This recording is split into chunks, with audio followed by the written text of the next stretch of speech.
All right, let's jump right in. We are absolutely swimming in a sea of video content. But have you ever really stopped to wonder how on earth we can teach a machine to watch all of that and actually get it? Well, that's exactly what we're going to break down today. The really incredible rise of what are called video large language models. I mean, think about it. Every single day, literally millions of new videos get created and uploaded. You've got everything from your favorite social media clips and movies to critical stuff like self-driving car footage and security cameras. The sheer amount of it is it's mind-boggling.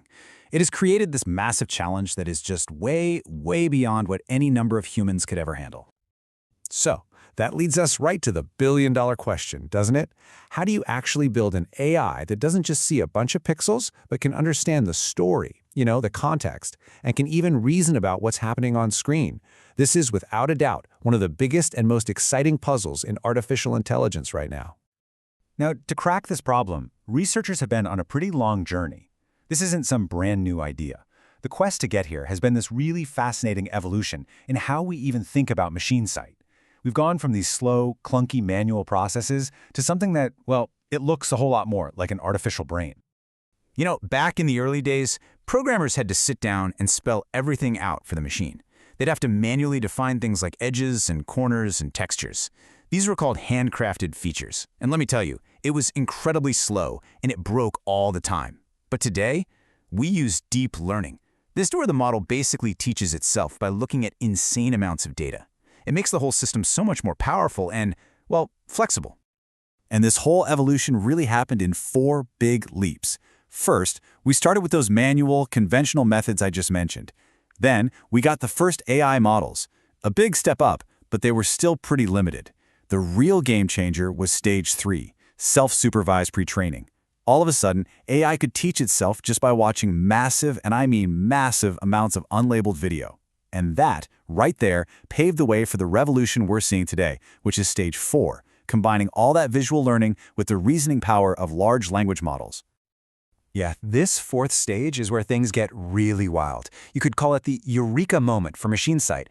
It happened when researchers had this brilliant idea to merge the visual processing power of one kind of AI with the incredible language and reasoning skills of large language models. The same kind of tech that powers things like ChatGPT. So, what in the world is a VidLLM? Well, to put it simply, it's an AI system that takes a super powerful video analysis model and smashes it together with the reasoning engine of a large language model. It's a system designed not just to see a video, but to describe it, summarize it, and even answer really complex questions about it, all in plain English. Okay, but that leads to a pretty obvious question, right? Language models are built on text, on words, on grammar, on sentences. So how in the world do you get a model like that to process the visual, moving, chaotic data inside a video? Well, it turns out there are 2 main strategies that researchers are using to pull this off. And we can think about these 2 approaches with a pretty neat analogy. The first way is like hiring a team of specialists to watch the video for you and then write up a detailed report. The second way is more like teaching the language model to become a native speaker of the video's language itself. Let's dig into how each of these actually works. All right, so the first method, the team of specialists, uses a bunch of different AI tools that are each good at one thing. You might have one tool that generates captions for scenes, another one's job is to identify and track objects, and maybe a third one transcribes any spoken words. Together, they turn the video into this super rich text document. Then, that document gets handed off to the large language model, whose job is basically to read the full report and tell you what's important. Now, the second approach, the native speaker, is way more integrated.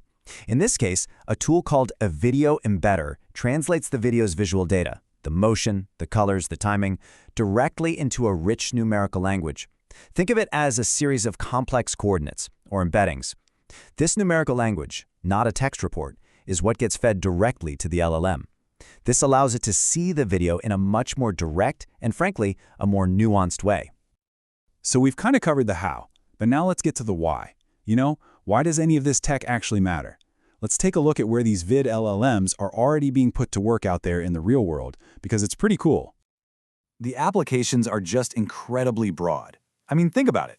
The very same core technology that can help a self-driving car make sense of a chaotic intersection can also be used in security to flag weird activity in a crowd, Or in the media world, it could automatically summarize a 2-hour movie into a few key points. It's a totally new way of interacting with visual information. And understanding a video isn't just one thing, right? A vid LLM can work on all these different levels. Let's say it's watching a soccer game. At a high abstract level, it knows, okay, this is a soccer match.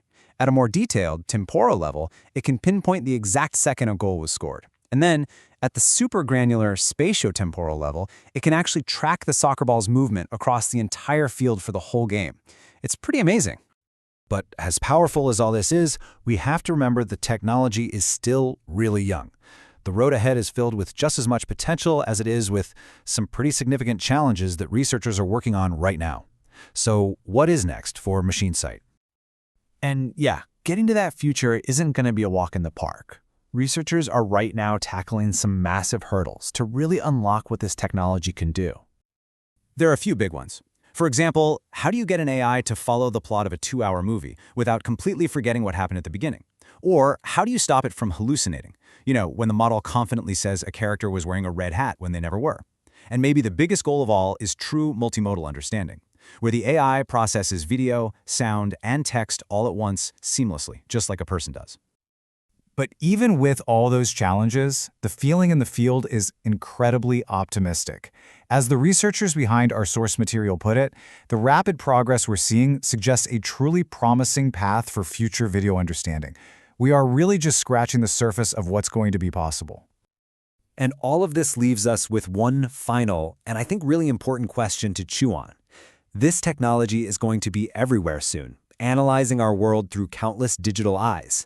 So as these machines get better and better at watching us, we have to ask, what should we be teaching them to look for?